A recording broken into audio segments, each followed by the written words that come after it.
Hola, ¿qué tal? Yo soy Iván Carrillo y es un enorme gusto darles la bienvenida a Reporte Climático, el espacio del noticiero científico y cultural iberoamericano enfocado en periodismo de soluciones para un mundo en constante cambio. Si ustedes viven en alguna ciudad, seguramente más de una vez se han quedado atorados en el tráfico. Las consecuencias inmediatas las conocemos muy bien. Llegamos tarde al trabajo, nos quedamos afuera del salón de clases o perdemos una cita médica. Pero, ¿cuáles son las causas de esta experiencia que consume nuestro tiempo y energía? La respuesta corta es que quizá hubo algún choque más adelante o que el número de automóviles no para de crecer en las grandes urbes. Sin embargo, en el fondo de cada congestión vehicular hay una red de fenómenos de los que todos formamos parte y que terminan por impactar en el ambiente global. Para indagar qué podemos hacer al respecto, hoy hemos invitado a Roberto Álvarez Fernández. Él es profesor de la Universidad Antonio de Nebrija en Madrid y colabora en el portal de divulgación científica The Conversation en español. Roberto es ingeniero industrial e investiga alternativas de movilidad sostenible. Acompáñenme a platicar con él luego de este recorrido por las noticias climáticas alrededor del planeta. Los daños provocados por la contaminación, el cambio climático y la sobrepesca están debilitando a los arrecifes de coral, volviéndolos menos resistentes a otra amenaza, la invasión de organismos exóticos. Por ejemplo, de acuerdo con un reciente estudio publicado en Marine Pollution Bulletin, el coral blando, Latisimia ningaluensis, ha desatado en los últimos años una pérdida del 40% del césped algal del que dependen los corales rocosos, nativos de Isla Grande, en Brasil. El hábitat natural de esta especie es el Indo-Pacífico, pero llegó hasta el Océano Atlántico como consecuencia del comercio de corales. Se trata de animales capaces de producirse de manera asexual a partir de fragmentos, así que su esparcimiento a otras zonas es común cuando se les intenta cultivar para venta. Por ello, el consejo de los científicos es muy claro. Hay que regular el comercio de especies potencialmente invasoras y, aunque los acuarios de agua marina resulten hermosos, es mejor dejarlos en manos expertas.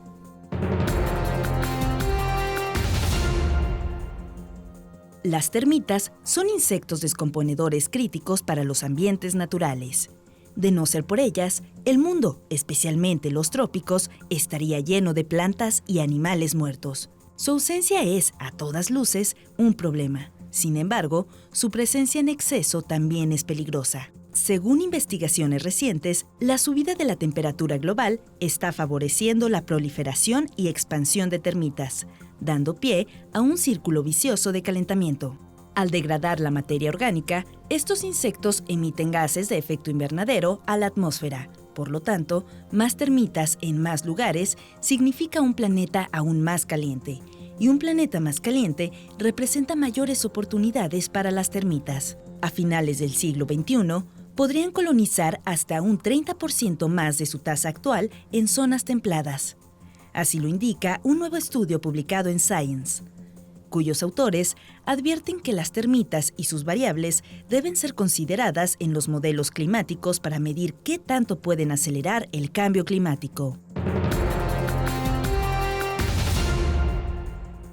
Gabón, al oeste de África, parece un sitio de naturaleza interminable. El 88% de su territorio está cubierto de árboles y cada año sus bosques secuestran más dióxido de carbono del que emiten 30 millones de autos. The Nature Conservancy ha señalado que es un ejemplo de cómo podemos frenar el cambio climático con ayuda de la vegetación y su proceso de fotosíntesis. Asimismo, este país ecuatorial es un líder rumbo a la meta de una protección a largo plazo, duradera y eficaz de los ecosistemas. Gabón solía exportar troncos de madera enteros, quedándose solo con el 8% del valor de la madera. La prohibición de tal actividad está abriendo el camino a una industria de productos maderables con valor agregado, como muebles y duelas, promoviendo al mismo tiempo la generación de empleos. En 2021, recibió de Noruega un pago de $150 millones por su progreso demostrado en la producción forestal y la consecuente mitigación del calentamiento global. Gabón, además, es parte de la coalición que ha impulsado la conservación del 30% de la tierra y el océano de aquí al 2030. La felicidad de las personas depende de muchas variables, y poder desplazarnos de forma eficiente, accesible y segura es una de ellas. Pero no por eso debemos olvidar que el modo en que finalmente lo hagamos, ya sea a pie, en transporte público o en auto privado, afectará al resto del mundo. Hoy en día, la movilidad es uno de los mayores retos medioambientales a los que nos enfrentamos. La Agencia Internacional de Energía señala que dicho sector es el más dependiente de los combustibles fósiles y estima que, a nivel global, por sí solo es responsable del 24% de las emisiones directas de dióxido de carbono que calientan al planeta. En vez de volverse más sostenible, el transporte parece ir en retroceso. La Agencia Europea de Medio Ambiente, por ejemplo, ha admitido que constituye una de las fuentes principales de presiones al entorno, pues además de contaminar y contribuir al cambio climático, genera ruido, ocupa grandes franjas de territorio y fomenta la expansión urbana, la fragmentación de los hábitats y el sellado de superficies. La ciencia es contundente al señalar que, mientras las demás actividades han reducido sus emisiones de efecto invernadero desde 1990, las que corresponden a movilidad han aumentado. Esto se debe, muy probablemente, a que cada vez compramos vehículos más grandes y pesados, y al crecimiento del comercio online, que necesita del transporte para hacer llegar los pedidos. Es cierto que ya existen alternativas al motor de combustión, tales como los autos híbridos, aquellos 100% eléctricos y los que se alimentan de hidrógeno. No obstante, también es verdad que este tipo de soluciones se concentran en países desarrollados, los cuales han convertido a los países más pobres en vertederos de autos viejos, de mala calidad y obsoletos desde el punto de vista de la emergencia climática. Acciona, una empresa de consultoría medioambiental, enfatiza que las medidas más urgentes y necesarias para atenuar el impacto del transporte son aumentar su eficiencia energética, aminorar su actividad y, por supuesto, disminuir su dependencia de los combustibles fósiles. La innovación en el ámbito de la movilidad automatizada y los sistemas inteligentes de gestión de tráfico es otra apuesta importante que ayudará a que el transporte sea más eficiente y menos contaminante. Sin embargo, más allá del apoyo tecnológico, se requieren políticas que transformen el paradigma de la movilidad. Y en este sentido, las ciudades juegan un papel decisivo y fundamental. La Organización de las Naciones Unidas proyecta que para el año 2030, el 60% de la población será urbana y el número de autos se duplicará respecto a los que circulaban en 2018. Esta configuración de la humanidad será particularmente marcada en América Latina y el Caribe, donde casi el 80% de las personas ya vive en ciudades y hasta 75% de los viajes diarios se hacen vía transporte público. Regenerar la movilidad urbana en la región es una tarea indispensable para acortar las desigualdades y mejorar el uso del tiempo y la calidad de vida de todos sus ciudadanos.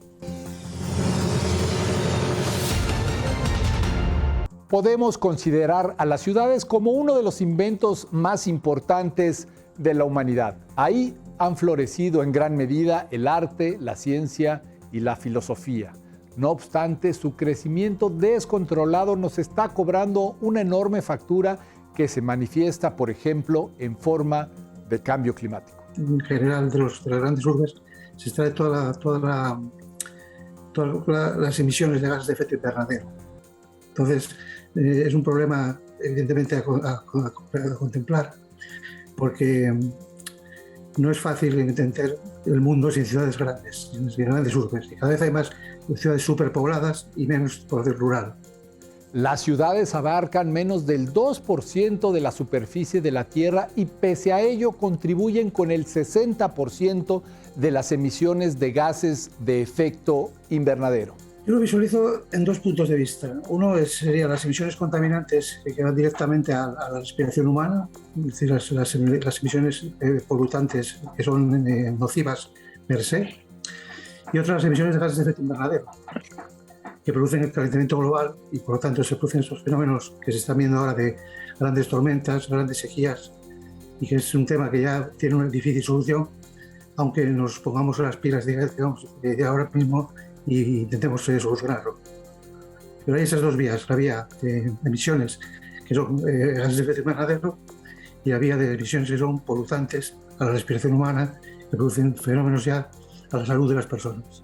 Anualmente, 4.2 millones de muertes prematuras son atribuidas a la contaminación atmosférica, problemática que ya nos cuesta en promedio 3 años menos de esperanza de vida. El ser humano tiene que concienciarse de que su actividad actual produce contaminación, produce gases de efecto invernadero, y a partir de ahí, a partir de la concienciación digamos, de personal, a nivel global y a nivel individual, pasaríamos a una acción en diferentes ámbitos de la actividad humana. Es decir, la actividad humana es muy compleja y hay que distinguir cuál es más contaminante y menos contaminante. Y dentro de esta complejidad, uno de los elementos a los que conviene poner más atención tiene que ver con el modo en que nos desplazamos en las grandes ciudades. Pues en las grandes ciudades la contaminación por parte del transporte es más o menos un 20%. Y dentro de ese 20%, el 90% es el transporte por carretera. Entonces ahora mismo actuar sobre el transporte por carretera es vital para reducir la contaminación. Lo que pasa es que es muy difícil porque nos hemos llegado a un punto de comodidad a nivel social, que dependemos en gran medida del transporte, del coche. Esta dependencia ha llegado a tal grado que para muchas personas resulta prácticamente imposible cumplir sus objetivos de calidad de vida sin un automóvil. Va a ser muy difícil desprenderse de él. Con lo cual tendremos que ir a transiciones de uso de vehículos más eficientes y vehículos además que contaminen menos, como los eléctricos, los híbridos o los fuel cell. Ese sería el punto clave, ¿no? Acceder a la conciencia humana de cómo mejorar, de cómo optimizar el uso de los vehículos y utilizar mejores vehículos que contaminen menos. La meta es muy clara y aunque el camino está lleno de brechas para cada región, hay retos que tenemos en común. En Europa también se utiliza de manera masiva el automóvil.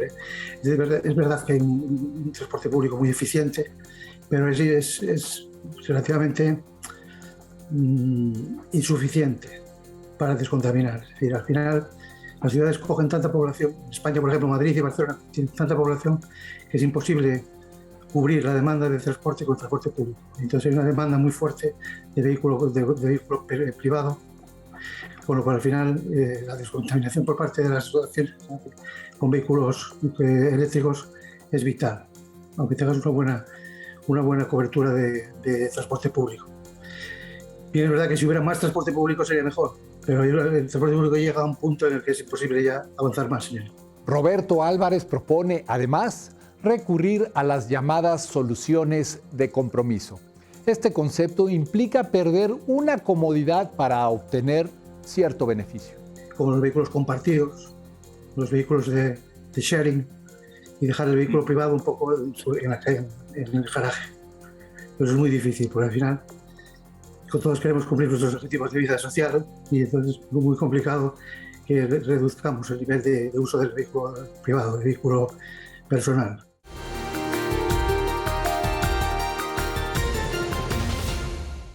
El concepto cero emisiones netas significa bajar la producción de gases de efecto invernadero hasta dejarlas lo más cerca posible a una cantidad nula, y que las emisiones residuales sean reabsorbidas por el océano y los bosques.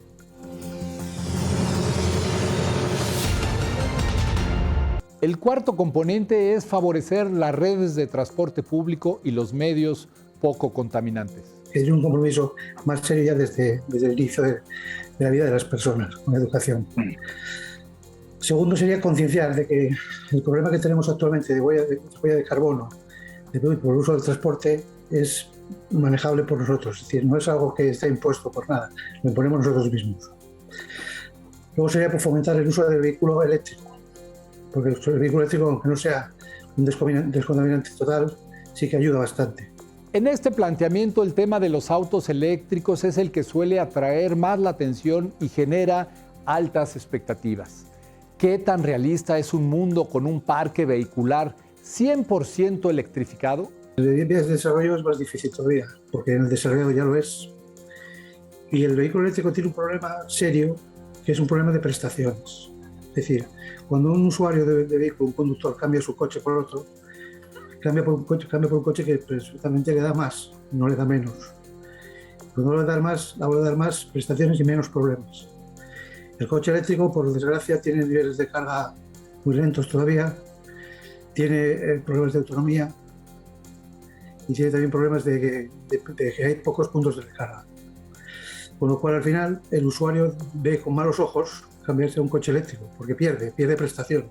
Roberto Álvarez considera que la tecnología no ha logrado ofrecer al mercado un vehículo que cubra las necesidades del usuario y hacerlo podría ser contraproducente. El vehículo eléctrico, cuando cumple las prestaciones que demanda el usuario de vehículo de combustión para cambiar, será un vehículo que ya no será un vehículo descontaminante, será un vehículo que será bastante contaminante. Y luego, por otra parte, el vehículo eléctrico per se descontamina, pero descontamina poco, porque depende del ciclo de combustible que tenga cada país. Esto se debe a que la energía usada en dichos autos puede provenir de plantas que queman combustibles fósiles para la producción de electricidad. El vehículo eléctrico en sí consume electricidad. Si la generación de electricidad no es limpia, eso es una generación de energía eléctrica, digamos, sucia, que emite gases de efecto invernadero, al final es lo comido por lo servido, en muchos casos. Por ejemplo, un caso es, por ejemplo, Polonia o China, que tiene grandes emisiones de gases de efecto invernadero, porque a pesar de tener vehículos eléctricos, su generación de energía eléctrica es con carbón, con lo cual, al final, la generación de esa energía eléctrica que consume el vehículo eléctrico es contaminante per sí. En el mercado hay disponibles opciones como el auto híbrido. ¿Representa este producto un paso en la transición hacia una movilidad sostenible? El vehículo híbrido para mí no es un vehículo eléctrico. Es un vehículo de combustión que tiene un aporte eléctrico que hace que su consumo sea menor. Pero es un vehículo que se alimenta principalmente de combustible fósil. Por lo tanto, para mí es un vehículo, digamos, individualmente por sí mismo. Es un vehículo que no es de combustión, no es eléctrico, es un vehículo híbrido. Para mí contamina, no es un vehículo contaminante. Pareciera entonces que nos dirigimos a una especie de trampa reforzada por el marketing. Esto es lo que opina Roberto Álvarez. Nos estamos viendo en una trampa porque realmente pensamos que estamos migrando hacia una tecnología menos contaminante y realmente podemos llegar a serlo. A día de hoy, el único vehículo que es capaz de ofrecernos todas las prestaciones que queramos con respecto al vehículo de combustión y no ser contaminante es el vehículo de hidrógeno. Pero claro, el vehículo de hidrógeno se encuentra ante una expectativa quizás peor en cuanto a muchos aspectos que el vehículo eléctrico, porque no hay hidrógeno todavía suficiente ni puntos de recarga, aunque hay vehículos de hidrógeno ya. Hyundai tiene uno, Mercedes tiene otro también, entonces Toyota tiene otro también. Con lo cual esos vehículos de hidrógeno sí que satisfarían las necesidades que tiene el usuario del vehículo y no contaminarían, pero tenemos el mismo problema que antes. No hay redes de recarga, no hay producción de hidrógeno masiva, nos toca esperar. La solución sería el hidrógeno, pero hay que esperar. La crisis climática demanda acelerar el proceso y para ello se requiere de una política pública disruptiva. Pues ahí es donde falla también parte del sistema, la política pública. Yo te pongo el caso de España. España tiene un plan nacional de energía que nos lleva a que en 2030 tenga que haber 5 millones de vehículos eléctricos circulando por España. Actualmente hay medio millón de vehículos. Y aunque hubiera 5 millones de vehículos eléctricos circulando por España, frente a los 32 millones de vehículos que hay ahora globalmente en España, si hay 5 millones eléctricos es poquísimo, es muy poco, eso no descontamina nada. No hay una posibilidad real tampoco ahora de satisfacer la demanda eléctrica de 20 millones de vehículos eléctricos. Habría un problema de abastecimiento eléctrico grave en España si hubiera 20 millones de vehículos eléctricos ahora disponibles. Porque esos 20 millones de vehículos eléctricos tienen que recargarse. Y la recarga es aleatoria. Cada uno recarga el coche cuando le apetece. Entonces, podría haber picos de potencia en la red demasiado altos para ser cubiertos con los actuales niveles de energía generada por España, por ejemplo. O sea, tiene una serie de problemas tecnológicos añadidos de infraestructura eléctrica serios. Entonces, al final, la política pública, en muchos casos, y en este particular, es un poco un maquillaje que hacen los gobiernos para decir, no, sí, estamos trabajando en este tema, estamos poniendo medios, pero al final es muy poco. No es drástico, no es una política que sea, por así decirlo, muy rupturista. Son políticas de cubrir el expediente, estamos haciendo cosas, damos ayudas, pero no nos metemos en profundidad hacia el core de la cuestión. No hay medidas drásticas, no hay un horizonte claro de decir, pues no, tenemos que ir hacia la desarrollo total, hacia no haber vehículos de combustión en España en el año 2030 o 2040, porque si ponen esos objetivos hoy no los van a cumplir.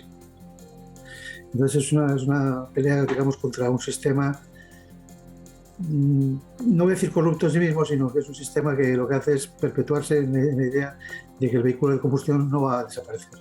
Adicionalmente, es necesario encauzar los compromisos de la industria. Y la verdad, decir que los coches tienen que dejar de venderse coches es un problema para cualquier país. Y en España, por ejemplo, es un problema muy serio decir eso. Por lo cual hay que intentar contentar a todo el mundo. Si a una empresa o una marca de coches como Renault o como Ford o Volkswagen le dices que no va a vender coches de combustión para el año 2030, sabes que vas a tener un problema serio en cuanto a las fábricas de vehículos que hay en España. Con lo cual no nos interesa tampoco llegar a ese punto. Por suerte es posible facilitar este tránsito mediante un conocimiento profundo de las compañías y su respectivo impacto. Todas las compañías con las que yo trabajo tienen en su visión el cero emisiones, todas. La cosa es conseguirlo, no es fácil. Lo que hay que hacer es el inventario de emisiones, eso es el primer paso. Hacer un inventario de emisiones para saber cuál es el nivel de emisiones que tienes en tu empresa, en tu actividad, parcelar bien todas las facetas de trabajo que tiene tu empresa o tu país o tu ciudad o lo que estés examinando y analizar uno por uno todos los procesos que tienen impacto en ese inventario de emisiones. Tienes emisiones directas, emisiones indirectas y emisiones de Scope 3, que son las más complejas, pero hay que reducirlo dentro de analizar muy bien lo que haces, muy bien lo que estableces en tus formas de trabajo e ir descontaminando paso por paso. Por ejemplo, el caso más típico es empezar por la parte de transporte de mercancías, transporte de personal, transporte de trabajadores. Ese es el paso primero que hay que hacer, y hacer un trabajo serio, no cubrir el expediente.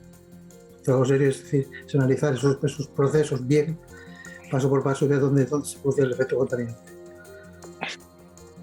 Lo que hacen muchas empresas es cubrir el expediente solamente, hablar de números gordos, números medios, entornos de trabajo pues, no bien definidos, y por lo tanto nunca llegarán a conseguir el objetivo final, que es descontaminar 100% sus acciones y el impacto que generan contra el medio ambiente. Esto fue Reporte Climático, periodismo de soluciones para un mundo en constante cambio. Muchas gracias por habernos acompañado. Yo soy Iván Carrillo. Nos vemos pronto.